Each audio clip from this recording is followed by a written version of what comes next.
I'd like to welcome everybody to Jackie's Story Hour. I feel like you should get a blanket and some popcorn and curl up. And this is a break from TV or romance movies or MSNBC, or I don't think any of you are watching Fox, but it's just a delight to be with you and to see you and to share this journey with you.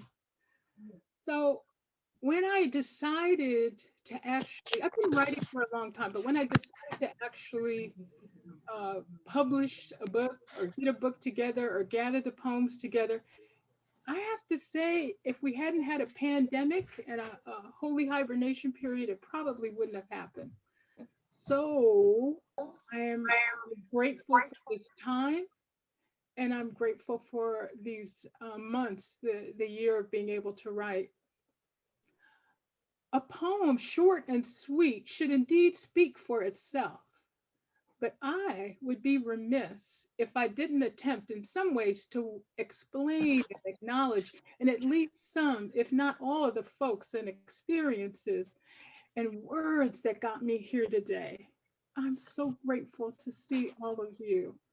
My gratitude list begins and ends with my beloved Creator, the God of my understanding, who has been a constant companion and for whom I write in praise and compulsion, and perhaps because as a spiritual practice, it has saved and given me meaning to this life. All praises due to the Divine One. All are called, but few answer. There have been many who have called me to write.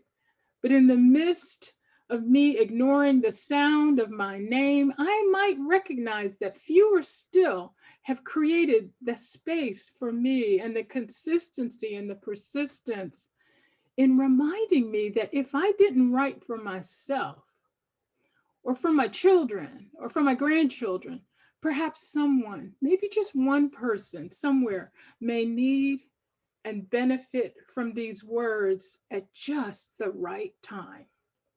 Writing as a spiritual practice, connecting me divinely to the source, has in fact healed me and certainly saved my life, offering me a more joyous and holistic perspective on what life could be like and the power of what one person, just one person, can do and be in making a difference and letting you know that you matter and are of great importance to me.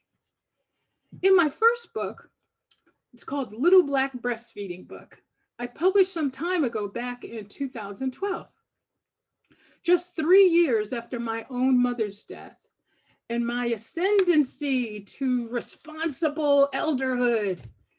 I approached the telling of the tale as a thinly disguised memoir on the profound effect of being a mother, a midwife, a healer. It was indeed motherhood and the loss of my own mother that anchored me in a discipline to write and shed my fear of sharing intimate things. While a lover of history, literature, and the first person narrative, it had never occurred to me that actually applied to me. I was the artist, I was the poet, I was the writer, I was the historian with a very unique interdisciplinary perspective on the world. And my parents certainly nurtured my love of reading for pleasure. Stories, and in particular, the love and the worship of the storyteller, connected me to the writer as a reader. Divine oracles in our midst every day. I was a very good listener, touched by the oral traditions. As I grew older, I was equally smitten with the ability to capture those moments with the written word, the words of others, and then later on, with my own words, I found some power. I discovered literature, whether I vacillated between fiction or nonfiction, or the perfect blend of creative nonfiction, which I would call poetry. It didn't much matter. I loved it all, and it sustained me and helped me make sense and love and grow. After a trip to Scotland and Norway with my cousin last year, I had this great sense of my roots and my identity as an American. I also had a better sense of what it meant to be connected to the land and the place of your birth and the place of your ancestry that shapes and molds you. In order to write, especially poetry, you need to have a little solitude, a little context, a little patience, love, desire, and passion. There is a sense of urgency and the sensation that comes from connecting the dots and seeing relationships between disparate things and the strong emotions that lack words or affirmation. I fit in, all of me, a place at the table within a body of literature where my identity, whole and complete and divine, all came together unapologetically. There are books and bits of letters and poems and prose that I have read, as well as experiences that I have had that have been summarized here, and the so called chance encounters that have shaped me and made me ready for these times.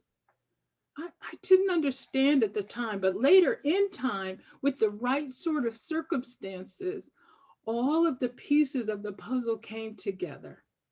Words and literacy helped me. I've had so many generous angels. Many of you are surrounding me right now in Zoom land. I'm so very grateful. Generous angels, guides, teachers, and best of all, witnesses. I will be forever grateful. When I was in the seventh or eighth grade, and there are a few of you all here today who hung out with me in the seventh and eighth grade, I read James Joyce's A Portrait of the Artist as a Young Man. I was introduced to that stream of consciousness, a writing style that just rambled on and on about the life of the mind. I loved it.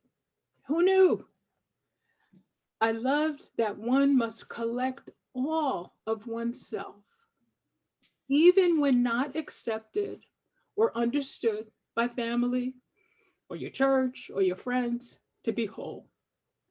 Nothing or no one could be cut out or set apart. We are not separate from one another. We're separate from the one. A bit later, I had my first reading of Invisible Man by Ralph Ellison. The so-called novel, as if it weren't true, about being seen fully and knowing first yourself and then only then by others. Who knew I would need that in those words someday, like as in right now? Gratitude for teachers and mentors and writers and pastors and angels and guides and ancestors, living and dead, who would actually walk with me and whisper sweetly and gently and loudly in my ear. In Robert Steptoe's book, From Behind the Veil, a study of Afro-American narrative, from his chapter on literacy and hibernation of all things, when he comments and reviews Invisible Man as a narrative style or what it means to be Black in America, he notes that we control our own narrative, our own tale, and we speak in our authentic voice. Guess what? We experience freedom. Of the invisible man's newfound freedom is that he may now pursue acts of written articulateness and literacy, form making, filling the empty briefcase with what are in effect protections and passes from his own hand. I, like Ellison, benefited wildly from literacy and hibernation. As Ellison's character defines, a hibernation is a covert preparation for a more overt action. So all of us are getting ready to do something really fabulous when we get out of here. During this time of holy hibernation, during retirement from the real work and parenting, the link between literacy and hibernation, isolation and identity, and the land all became connected and clear and gave me the space to write with abandon. It was the perfect storm that I could not have ever anticipated or planned, but a lifetime of preparation has reaped great rewards. So, with that, thank you. Thank you, Suji, for never giving up on me, pouncing on me to be true and right. Jackie, right. Reverend Robin and my MCCDC writing family and church home and urging me to create a life that really matters. Pastor Dwayne, Reverend Kathy, Clara, where are you, Clara, for publishing that very first book of poetry? Veronica, Akua, Leslie Hope, my parents, my family of choice, my family of birth, my students, my teachers, the women, the artists and the writers and the poets who led the way. Ray, who sat in that first row of my first poetry reading and smiled at me. I remember that happened over 20 years ago. Jerome, for whom there would be no Jordan, and Amber Joy. Terrence, Taylor, Phoenix, Miles, and Ava, my next generation. Blessed ancestors who cradled me and whose shoulders I stand. For anyone who has ever had the wisdom to love me, no matter what. For this holy hibernation in the year of our Lord 2020, to return to the forest, home of Sugarland and the Crosswinds Farm. Thank you for those named and unnamed. I have been blessed by your presence, your love, your courage, and your encouragement, and in some strange way by your disdain. You have inspired me in no small way. If I have left anyone out, please forgive me. God knows who you are, while I may have just temporarily forgotten. So thank you. I'll have a sip of water. There'll be time for questions and reactions, and girl, what were you thinking, a little bit later. I picked up the poems that I wanted to read today just because I did. 5:30 this morning, number one grandson called me, and it was kind of an abrupt awakening. But after I spoke with him on the phone and we sorted out his life and got him where he needed to be, it was funny how, you know how like you open a book and the book falls open and you say, oh, I'm going to read that and I'm going to read that. So I'm going to pick a few. If any of you have read a poem here or seen something in the book and you go, what was she thinking? Or I would really like to hear her read that, just put it in the chat box and I will be most happy to do that.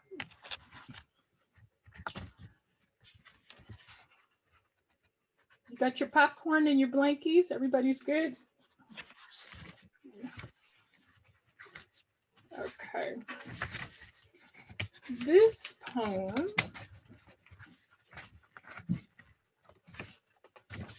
is called Hummingbird Day. I just love this poem. I love birds and I love hummingbirds. Hummingbird Day. I used to think that later, when I get old, I will take time and look for birds. When I retire, I will join the Ladies' League of the Audubon Society. I'm going to buy binoculars. I'm going to go outside more. Even when I don't have to walk the dogs, search for habitat, the proper trees and flowers, wear a big sun hat, walk in the woods off the path, and watch for birds. I will see just how many I can find. I will carry around my bird book of North America. I will recognize more than a few. I'm going to write their names down in my journal. I like birds. I used to have a parakeet, especially in flight. She had a cage in my room she slept in at night, her head under her wing, but the rest of the time perched on my curtain rod or chattering at the head of my bed to wake me. In flight, swooping, sitting, balancing from foot to foot, eating, shucking, pecking at seeds and green things, and building nests. Did I say I wanted to be a bird watcher? I meant I want to watch birds fly. For now, birds of a feather flock together. Now, without gear, no special 3D glasses, they find me rushing about when I least expect it, heavy mammal, burdened and believing myself mostly incapable of flight or rising above. Barely visible, I see the tiniest flutter in leaves some days. Color and wings call me by my name. Like grace that restores, the hummingbird shows herself. She says, I've been watching you. I see you. Watch me. This is how we do it.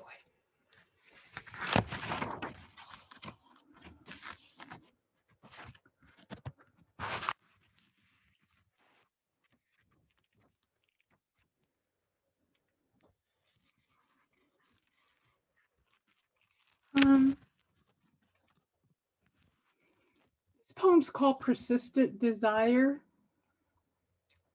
Um, I haven't written all of these poems this year. Many poems I wrote some time ago. This is from back in October 11th, 2014. This is what I call the Friday night version. There were several versions, but this is the Friday night version.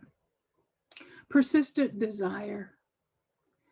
I kept rereading the text you sent last Friday night. Rather potent and full of profound prophetic changes and adjustments, a bit terse and void of emotional content. I wondered behind the reason you sent the text to me, analyzing the time, the word count. I saw you sitting 2 hours in the train station while I sat the same 2 hours in the laundromat, transporting dirty clothes to clean while waiting my turn. I imagine things went well, as they should. We said we had both wanted end of the week date night, no more timeouts. Yet here we were, Friday night on the long Columbus Day weekend, not exactly discovery mode, not exactly how we had planned, yet it is what it is, as you so often say, in lieu of feeling angry and sad. No payoff in resentments. I, after all, on waking morning hindsight, had had a pretty good evening for a Friday night. Good measurable outcomes, outstanding accomplishments, worthy achievements, nice, warm, sweet smelling clothes. I had a pocket full of quarters. I even met some nice new folks while washing out who wanted to talk to me nonstop. Now, understand that laundry on a Friday night, date night, it's a rare event. I do choose wisely. Low expectation, nonverbal communication with my usual Hispanic crowd, consistently warm and friendly. We just smile a lot. We watch out for the kids. We share soap and coins and carts, and no stories are required here. I'm just too lazy to learn the language of my neighbors. An adopted homeland in Southern California. I even stopped and bantered with an IT guy I know from work. Almost my age, I had forgotten his name. Didn't matter to him a bit. He surprisingly struck up a conversation with me about persistent desire.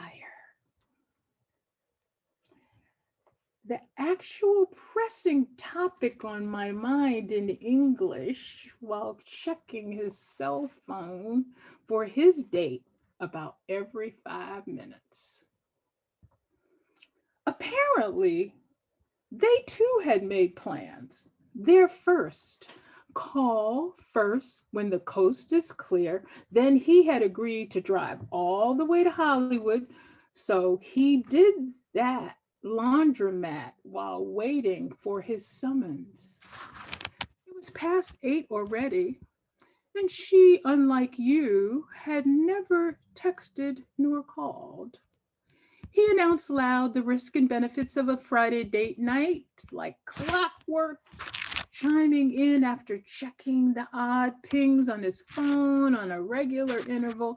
It is better if you take the whole day off, he advised, if you're really going to have a Friday date. With established relationships, you could take a chance. With things more predictable, he said, not like a first Friday date. Friday night first dates probably are not good. Probably not good. By 9, it's too late to drive when you didn't know what to expect.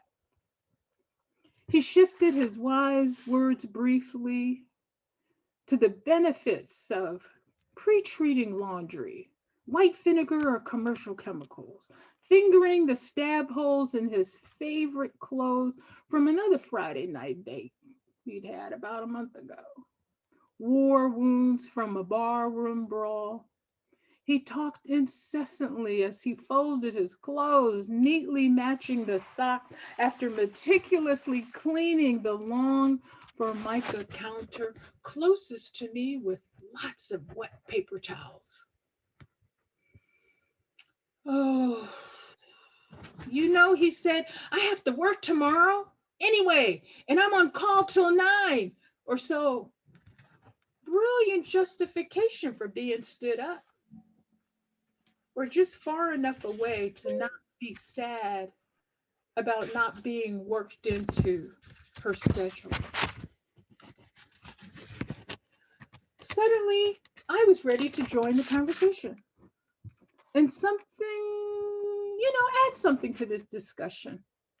I was going to add a few clever, well chosen comments to show identification with Friday night disappointment. I really liked the idea I had to work anyway on Saturday because, too, I was very important and valued at my job and unable to finish assigned duties on time for 3 people. So I get to work a lot extra, too, and really not worry and truly actually not have time to schedule Friday night dates on long weekends. Then I noticed he was not so listening mode.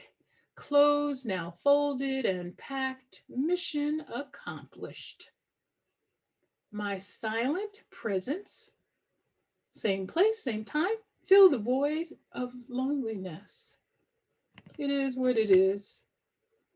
Synchronicity, we shared the space. I am delighted to have clean sheets and clothes. But I was so with you and so pissed about Friday night.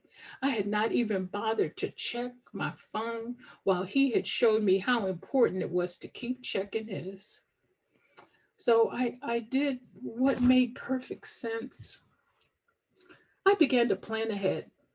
I upgraded my cable package on Saturday morning to include movies and Animal Planet. all the channels that you like. The ones we would watch together this morning if you were here and Friday night had been different. I would tell you, and better yet, show you how I so had missed you. Maybe you will come next weekend and we will spend Friday night together.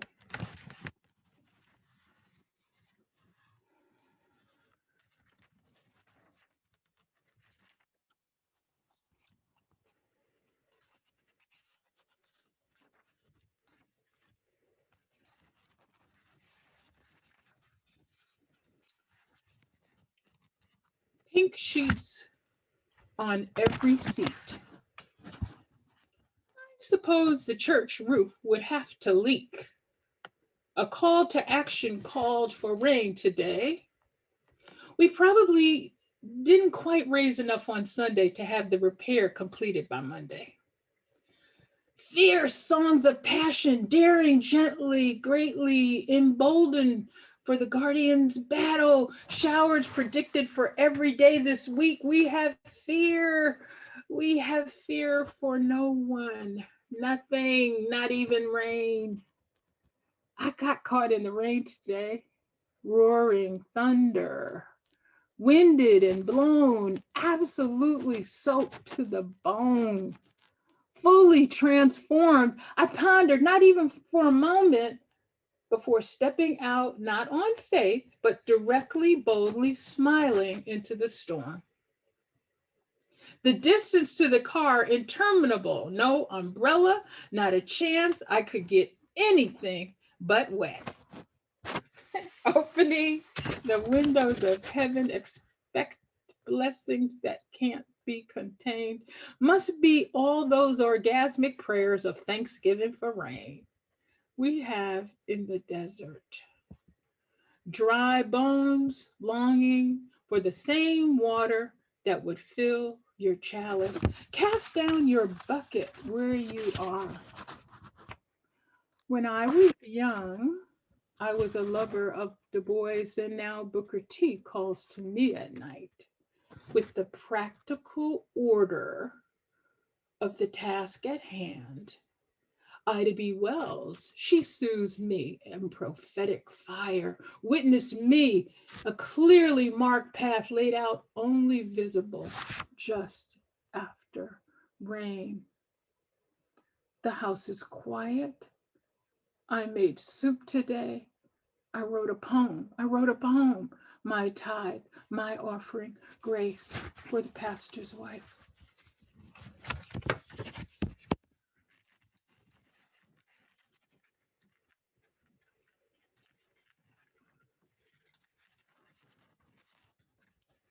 Oh, leaving a list for Amber Joy. Amber Joy is my beloved daughter. Leaving a list for Amber Joy.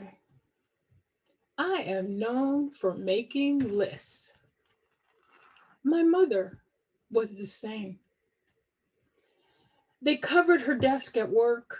She always carried a small notepad, mostly groceries, reminders, list of things on sale, things to do.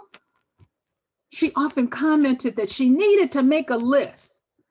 Then, when it was time to retrieve the list, she would always smile and say, I don't know, what is it I have done with my list? And then proceed as if, with always the next right action. Yesterday, my daughter called me a polite bully. I felt as if a red badge of courage. Moms are bullies. But her insight about me extended way past parenting. It is my way to tell people what to do as if I knew best, or as if unsolicited advice would save them a lot of misery. If only they would listen.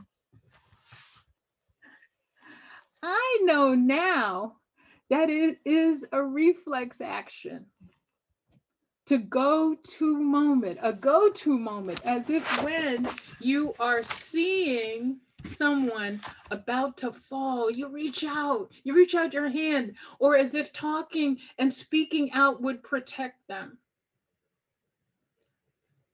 Now I know it is a form of list making. A verbal prompt is downloading a way to empty the mind of the chatter, worry, anxiety, fears, and yes, even a desire, a need to tell the story and reminisce about all things flooding your mind and lying close, close to your heart. It is the writer's frustration and compulsion that is often worsened when not writing or making time daily in ritual to write and relieve your mind of all the messages being given to you to share.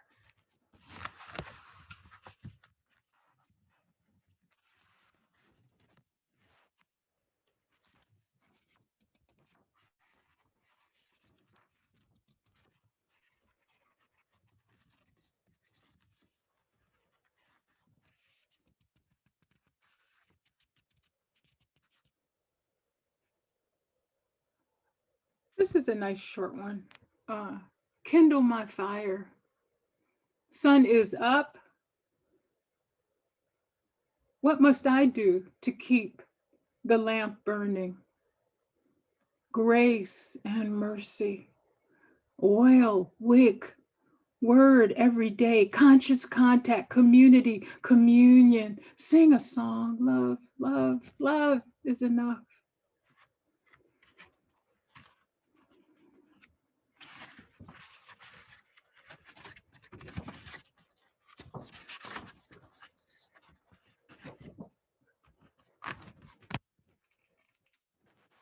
This is a favorite. Keeping house. With all my gratitude for all of whom I have had the honor of sharing space. What a paradox it is that you, who do not even live with me, is most definitely the one who keeps my house. Nesting is normal for Nessa, they say. It is both what you do and who you are. But I, who have never lived alone, have never had one like you make so much room for me in my own place. Carefully clearing and cleansing what was no longer needed, we expand. We grow safe in place where we would both belong. It is you who maintains the perfect peace. I re enter each time I return home. It is you restoring order, light and love to places left closed off, unkempt, forgotten, misplaced, old things made new, rediscovered. You confidently claim possession of the property without request or invitation, not knowing if I would object or surrender. Bravely, boldly, you simply just began the work. Creating the space made ready for occupancy, retreat, and renewal.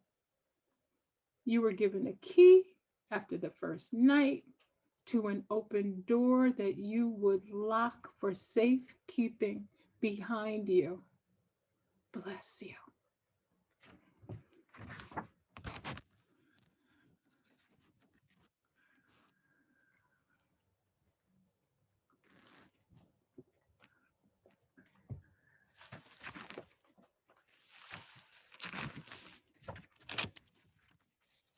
I'm thumbing along because I'm changing my order.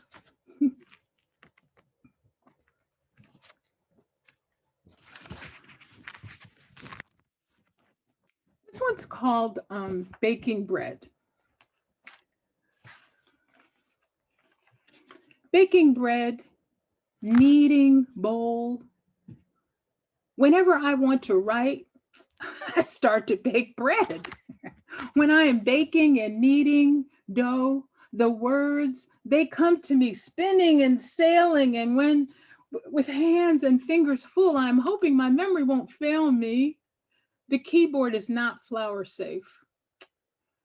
I have my great grandmother's bowl.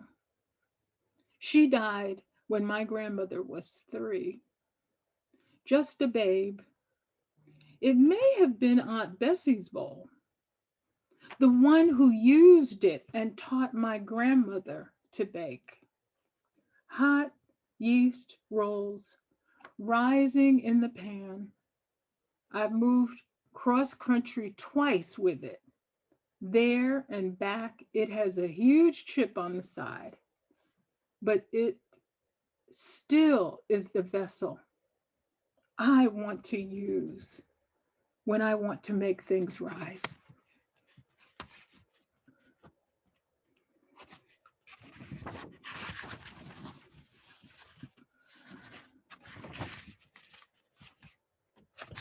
This next poem really shocked me. Several people have bought the book and called me and said, "What the hell?" And this one's called Know Now. Know now that it is just a reminder of who I am and who we are and the space we need to breathe. I want to read my Bible, be done with the word, find my shelter in meaning and my place.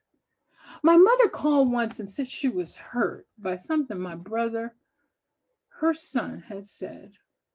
She knew her daughter would understand, though I did not, at least not then, not at the time. She had fried some special fish or chicken for her boy, now John and Fred, and she was chastised for leaving floured fingerprints on the stainless steel refrigerator. Some other infractions that day included fresh fruit in a bowl that drew fruit flies, a poorly made bed, laundry in the wrong hamper. It was a short list, but nonetheless, she felt sad and unable to stay at the place she thought would always be home. Don't tell your brother, he'll be hurt. Oh my, her own pain shown was no shield. What he and I would give now to see and hold her face, a scratch on the nonstick pan, a floured fingerprint. Growth. My so proud my son sets limits. I guess I've taught him that too. Didn't know though how it would feel against me. I told you 4 times you don't listen to me.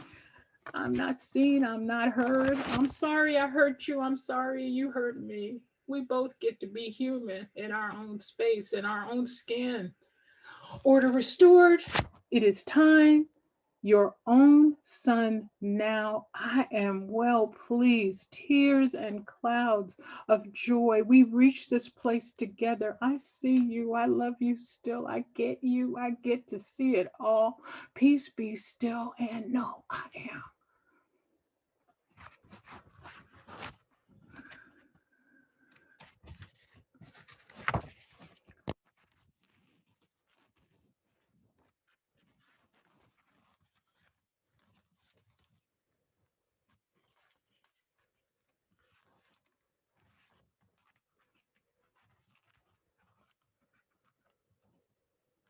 It's another Amber Joy one.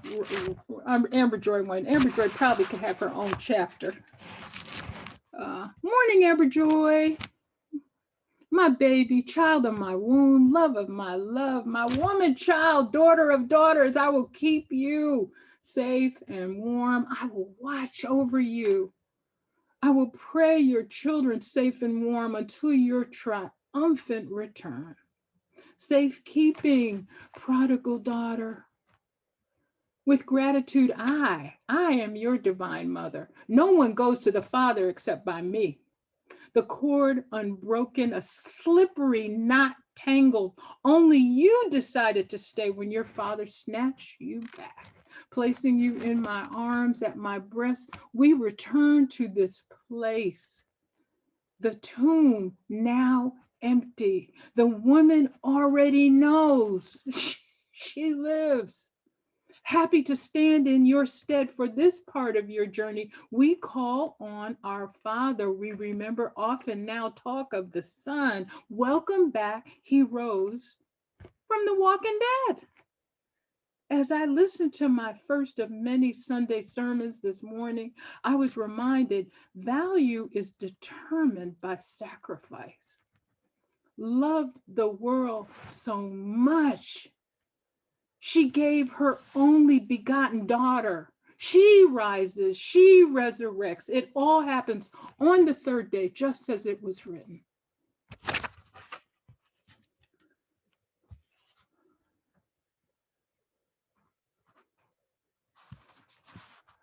This one's this is another kind of Amber Joy flow, and I'm gonna flow right into the boy in a minute, but this is the same section. Morning dawns, my dear, just letting you know you are well on your way to freedom.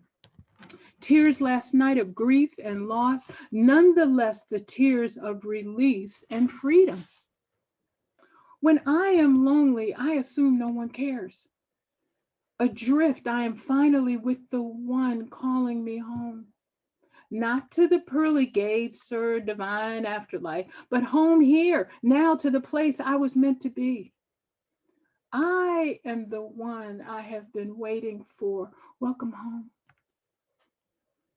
Another day of first day of camp, first day of work, first day of summer youth employment, first day after the day after. The apocalypse is not what we thought, like the revolution being televised before knowing about tweets, like the simple prescription you finally found and filled.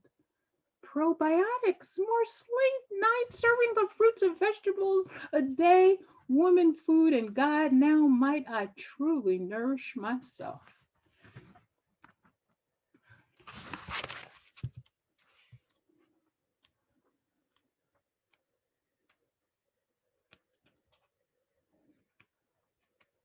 I have some people in these rooms, and they know who they are. Um, all of you are such a gift to me in ways that I can't even begin to share with you. But you meet certain people in your life, you encounter certain people. Sometimes it's even just once, and they change you. This is also one of my favorite poems. I don't know if she's on. She's probably working today, but I really want her to know that this is a great poem. It's called Lucy May's Designs. I Googled protection, and darn if your name didn't come up first on my search engine. And when you cried out, "Why me, Lord?" and all you heard answer back is yet another fool's question, disguised so weakly as prayer. Why not you? Laughter covets despair.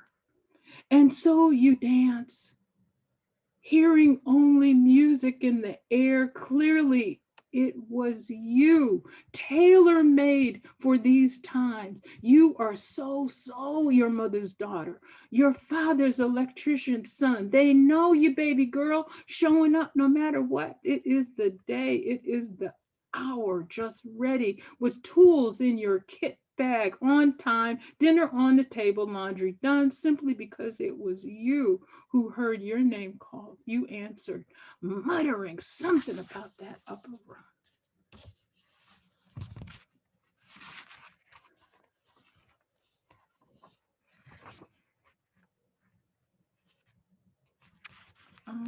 This one's called Fear of Flying. Have I also recognized another fear of flying?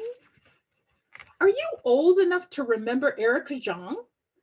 A free-floating anxiety, a risk towards self-loathing when I am told so many times in a day, you talk too much. Get to the point. This story doesn't need to be told. Don't tell anyone. Too much information when you say in 10 pages. When see here, you could have just said it in 2. Tweet, tweet, tweet. Not novel. I am struck with silence when I'm prone to long-winded circumventing around the barn way of looking and speaking. And if I cannot get there by that route most familiar, perhaps I will not go at all. Perhaps a poet would understand why. Metaphorically speaking is what I do. Stream of consciousness, flight of ideas, my train of thoughts, my own version of keeping on track, sane, totally aware of my surroundings. I want to take a break and drink a sip of water. And if you guys have any questions or want to say hi to each other, just give me a minute to drink, and if Donald or Vanessa would help me with the chat, that would be great. Be great. Unmute yourself if you need to. Or if you have a favorite poem or you want to ask a question. Jackie, I think you read the poem Kathy Ryan said, your poem about your mother's phone call about your brother hurting her feelings made me cry, but I think you already read that one. Yeah. That just, I didn't, you know how you think you're the only one that these things happen to?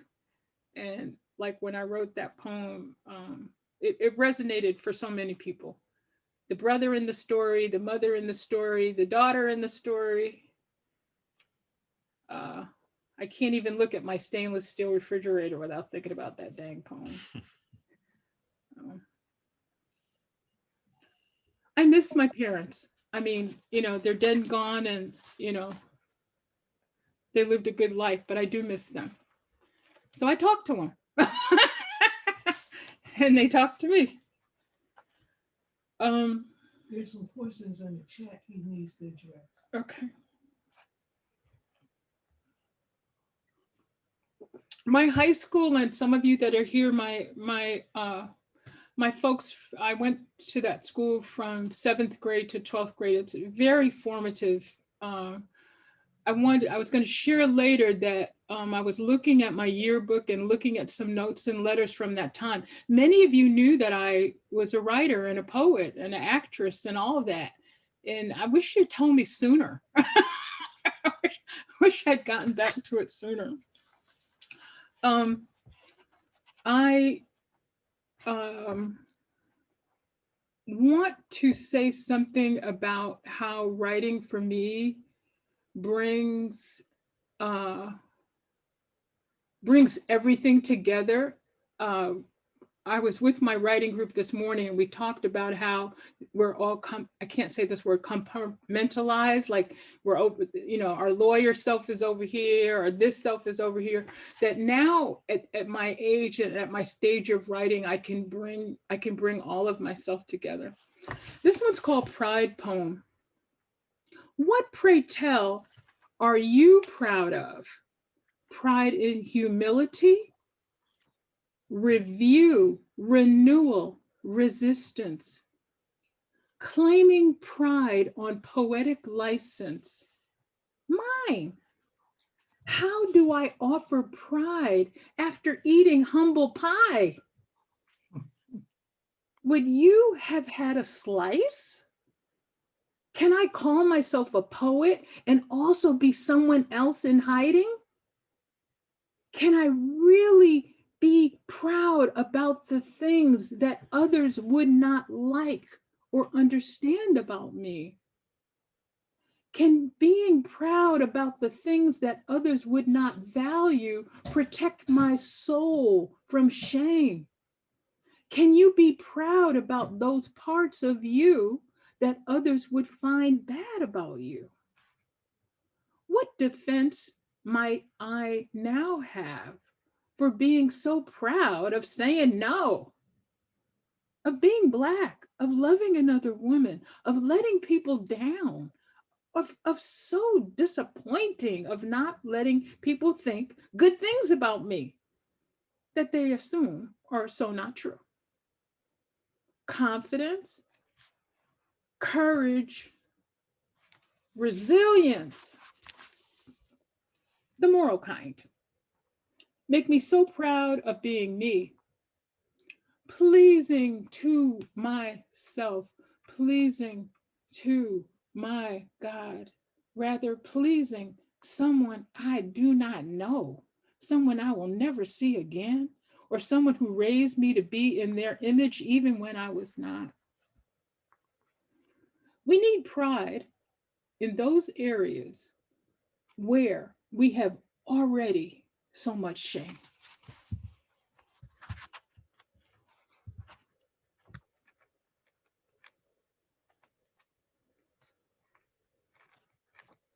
I want to embarrass a few more folks that might be in the room.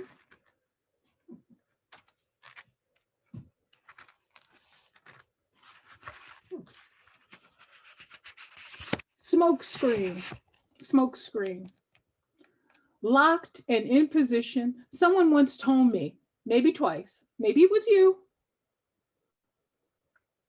asked me to promise if I ever notice you using, that day alone, take courage, not cover. I should not run, nor be silent. I would have inquiry, insist you to leave our shared space and don't look back. Nothing henceforth you would say would matter if you did not pass go and go now and at once for help.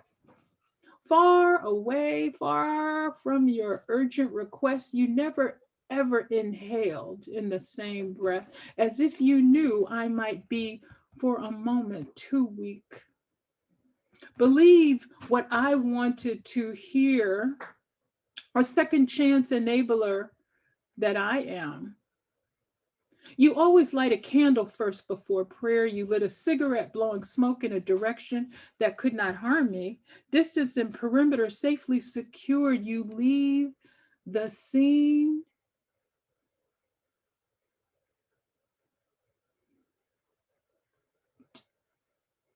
You erase burning ash and butts from clean ashtrays with moist towels, alternating gummed mint with cool menthol. I knew my airways, so instructed, would dare not respond to your secondhand smoke.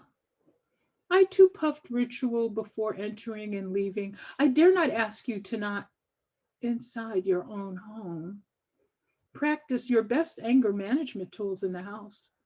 Patience for unruly children, poorly dressed adults, impeccable etiquette at all times, notwithstanding the oxygen warning on your door. I would not suffer witness. Slow, sensuous self-harm. I was a veteran of that war. Our time together short, measured, cloudy. This did not bother me a bit, the way I thought it would. So careful, you made so certain, sure, precious longing, would notwithstanding, I would never know your scent or taste your lips. It was this that made me cry from wanting.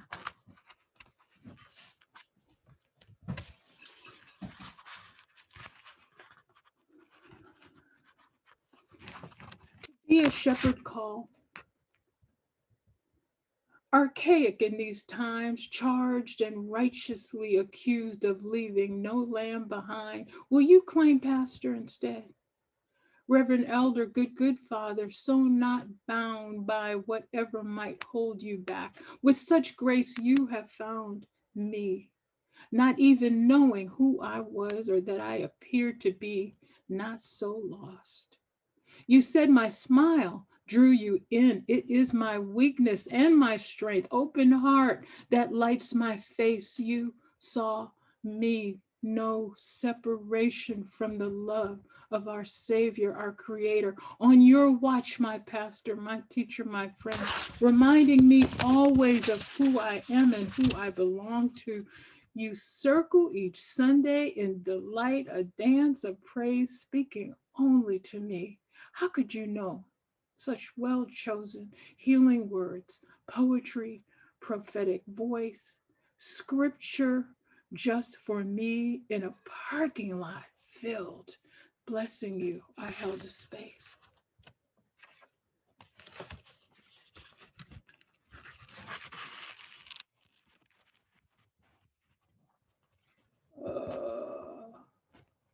I have two more and then I'm going to stop.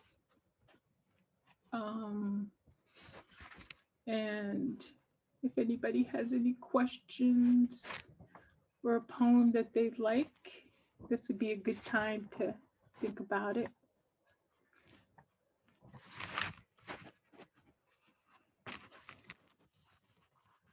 For a midwife. For a midwife, passing at birth is at least as auspicious as passing at death. Who comes, who goes, who takes the time for witness? All manner of queens and kings, it's a matter of mystery and pause. Early Sunday morning, first thing, before most of us were even awake, he took his leave. Quietly, I imagine, gently, lovingly, in sanctuary where he could go unnoticed, as if that might help those he left behind. I, at that hour, was dreaming about my epiphany. The final day we observe what I know to be some measure of hope, the light of the world ever rising, ever present, never ending. We always have the promise, as if by magic, not always knowing of grace, of finding our sweet way home.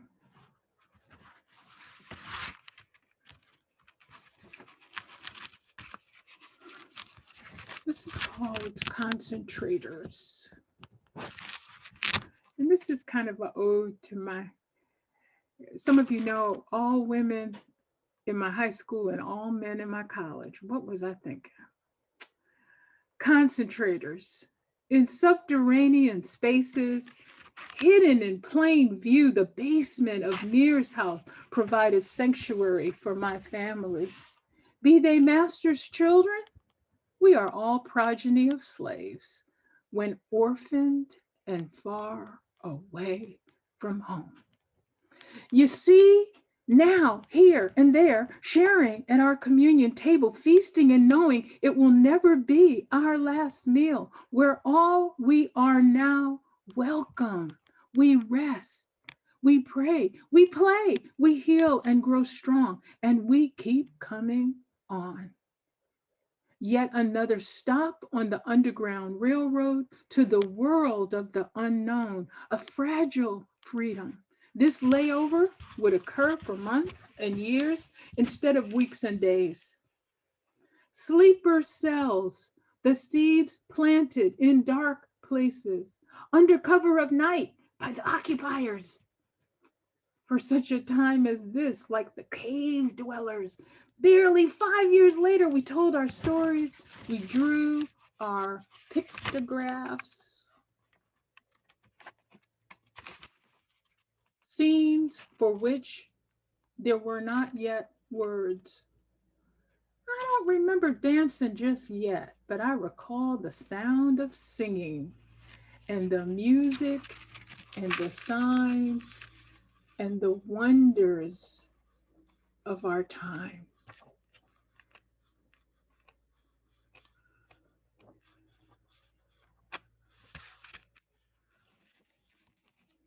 So thank you, everybody. I need a breath and a drink, and I feel like I've been running through the urban forest, and I would love to have a question or a breathing space. And I know some of you have had to go or need to leave. Know that I love you, and I'm so grateful for you to be here. And it's just a delight for me. Just a delight for me to be with you. Thank you, Jackie. Those are some beautiful poems, and you know how much I love poetry, and I just love the way you read yours. But I bought your book, and I confess I have not read all your poems because when I read them, I like to savor them, so I'm not rushing through your poetry book. So that way I have time to enjoy each. But I do want to take this space and give you a break by reading the first poem my eyes fell on when I opened the book. If Thank I you. took a nap.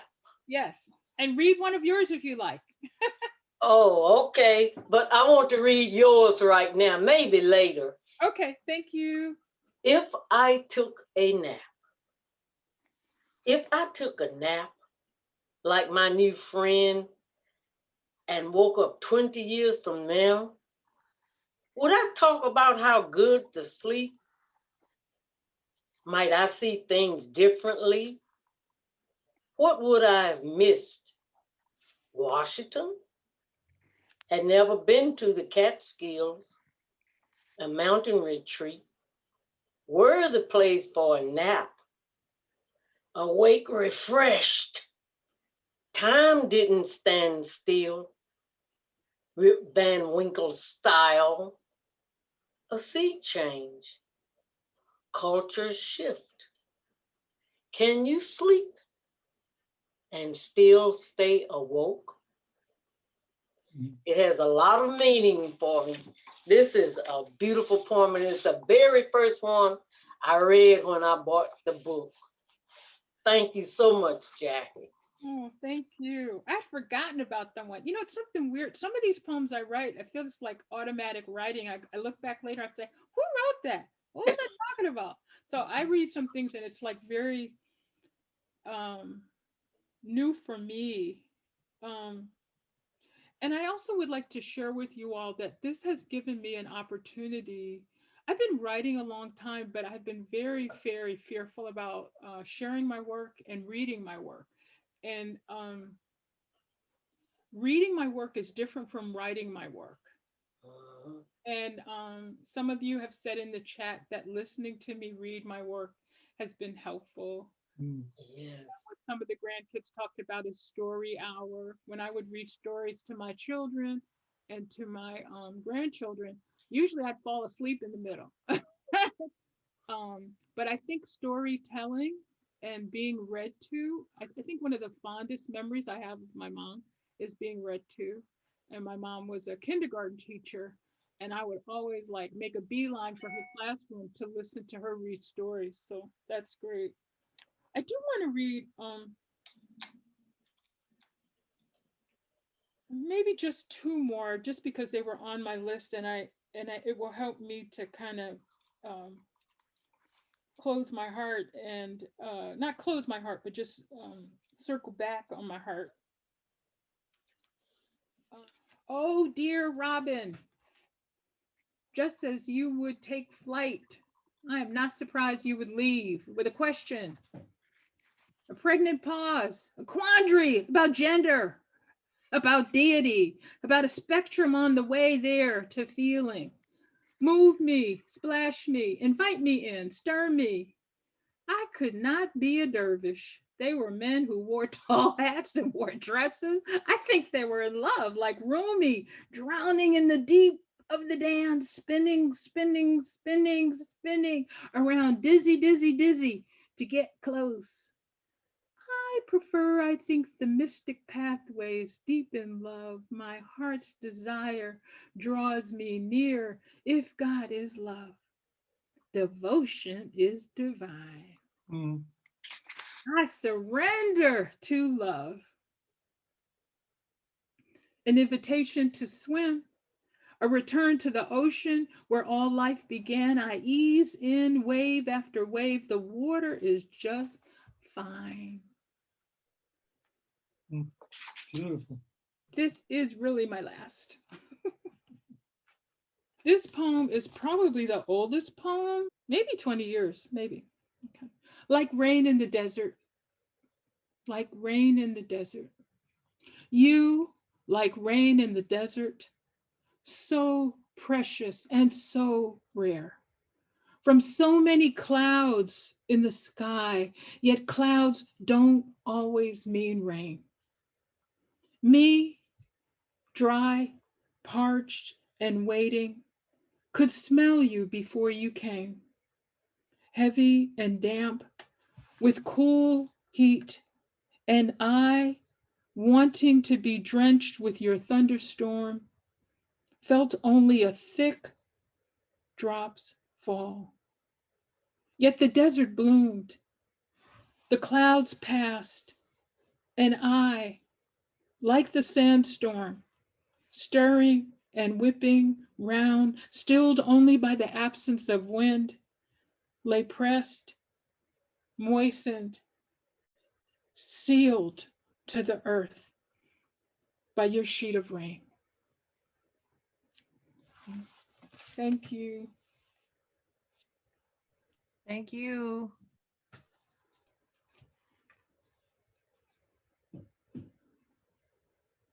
Jackie, I want to just put a comment in the chat, but when I opened the, Clara talked about the first one she read. Well, when I get a new book of poems and there's a title of it, I go to the table of contents and find that poem. And of course, it's the first one in the book. And it's so evocative for me of my own life in some ways. Growing up in the country, unlike you, I started off in a farm, but now I'm in a more urban place, and I've lived in some very urban places, some of which you have lived in as well. And I realized when you wrote this poem, it has opened my eyes to the forest for the trees every time I'm in these kinds of environments that are different. And I just love this poem. It feels, I almost made it my own sort of theme song. Yeah. Thank you. Urban wildlife.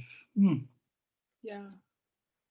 I probably should have read that one first and I forgot about it. Not because it's not important, but this whole notion that and I didn't say this to all of you, but I wanted to tell all of you that each of you are a poem and each of you are a wild life. You're being, you are a poem, urban wildlife poem. I made some t-shirts because I'm hustling in my retirement, but even if you don't like poetry and you don't like a book, buy a damn t-shirt and wear your t-shirt that's I'm a poem, or put it on somebody who doesn't know that they're a poem. And this idea, mystic magic wonderment, I wander no more as I search for my mother's garden and my grandmother's kitchen chair. I found myself in way deep, surrounded all around in my urban wildlife sanctuary. I finally saw the forest for the trees. Each of you are such a gift, and as we go deep and explore, that's how we're going to connect. But you got to go deep, and it's wild. You know, I saw more deer moving to DC, hanging out at the metro station. Deer at the metro station, really? Foxes? Where the damn dogs in the city? You know, so out here, I don't see a lot of wildlife on the farm. I don't. But I communicate with cows and I communicate with people very differently because they're very wild. They're very wild. So I'm just gonna let you all go. If no one else, if you all want to talk to each other or talk to me, I can hang out. But I've been lonely locked up in this house. It's great to have all of you here. Wait, hold on. Oh no, nothing personal. New people. This was so amazing. Hi. It's one of my babies. Hi, Jackie. This was so beautiful. Thank you. Thank you for this reading. Thank you for holding space. Thank you for loving on us enough to like share your work with us. I feel just wow. Thank you. also just wanted to, it's just always nice to hear your voice and to hear the depth and the passion by which you say every word you speak. And so I'm just grateful to have this moment of stillness, of aliveness, of groundedness to be with you. And I know everyone else here feels the same way too. Also, you're definitely my mom. So like, I love that. Thank you, Rocky. She gave me a new mommy term. I love being a mom. I learned how to be a mom in college, but she called me the college that we went to, Williams College. You're called an F, like EF, and she calls me an F mama. So I'm an F mama. So I claim that today. I thought it was Eve. Yeah, Eve F. Oh, okay, I can go with either one. Does anybody else have any conversation or crosstalk? I know some of you haven't seen each other in a long time. I see nodding heads. I wondered who made your beautiful photograph. Which one? On the The cover? It came with this invitation. It was a picture of some woven chairs with little chicks at the bottom. Amber Joy, the famous Amber Joy That's filmmaker, love of my life. That beautiful, Amber Joy, beautiful. well, I thought it was perfect urban wildlife. Against her mother's wishes, in the middle of a pandemic, she goes to Key West to hang out with the wild people. Who does that? And then she calls me, Ma, I'm fine. I'm the only one in Florida that has a mask on, but you're not going to believe it. There's this damn chicken walking around here with her two chicks, like she's on vacation. It looks like you, Ma. And I was like, come on. It was, I mean, that's her true story. She was like, had just ordered like Long Island iced tea, and this chick comes along. The hen comes along with her two chicks. Yeah, well, it's So a beautiful definitely photograph. urban wildlife. Yeah, yeah. Amber took that picture. Appropriate. Yeah, yeah, yeah. That's a good question. I just wanted to say hello to all my Hunter High School classmates, Jackie, and to the rest of you who are here, some of whom I haven't seen in 50 years. And I'm thrilled that you got my email or read Facebook and that this worked out. Yeah. This is lovely. And this is a testament to my high school. I mean, we didn't know how good we had it until we left. We thought we were normal. We thought we were weird, but we thought weird was normal. And sometimes you have to leave a place and go away. And when I went back for a reunion, I've remained friends with some people. When I've been back for a reunion, I said, we're all weird and we're still weird and we're just alike. And that was just, it was just such a gift. You know, like I'm so invested in making sure that young people have that wonderful experience, that introduction to poetry, literature. Some of you remember Miss Balfe. I thought Miss Balfe was just out of her gourd, but Miss Balfe loved me, and she motivated me to write and get up on stage. And she said, "Oh, theater is in your soul." I was like, Yeah. talking about, you can't make money like that. And she's like, and your point? And your point?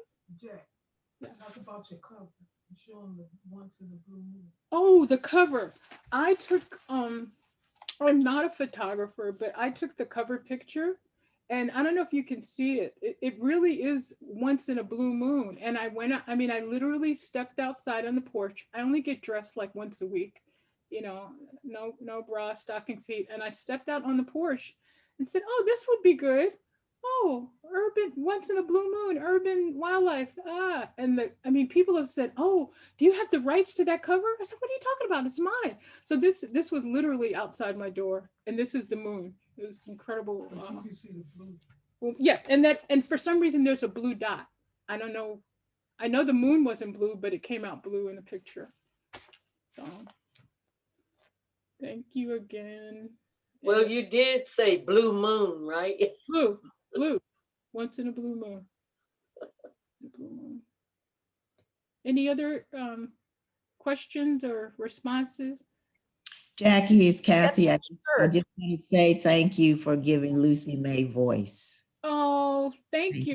I feel like I know Lucy May. Lucy May is her mother, and that woman talks so much about her mother. I felt like I had met Lucy May. So I had to talk about Lucy May. All of our parents have such incredible stories. Yes. Hi, Isaiah. Hi, Lovey. I see some little darlings. Isaiah. Oh, two dinosaurs. Hi, darling. Good job. Yes. I am proud of you though, Grandma. You've been talking about this for a long time, and I'm happy you got it done. And I'm happy, yeah, you have more goals to accomplish. And it's just gonna be up from here. So Okay, well, without further ado, if no one else has any more burning desires, I'm gonna let you go. And again, thank you for this great opportunity. Thank you, Donald. Thank you, Vanessa. Thank you for everyone that made this possible. I don't know if Paige or Tanya got a chance to sit in. Oh, is she? Okay. Hi, Paige, if you're here. Thank you for letting me be a hermit on the farm and play with the cows and grow things. And this is a day of perfect balance, perfect vernal equinox, perfect light and dark. So anything you want to get accomplished or get started, today is the right day. Right day. Yeah. Congratulations, Jackie. Oh, thank you. Love you all. Love you too. Love is going to get us out of this paperwork. Mwah. Love you, Jackie. Hey, Love you, Jackie. Congratulations. All right. Bye-bye. Love you, Bye. Jackie. Bye, everyone. Bye. Bye. Bye-bye. Bye.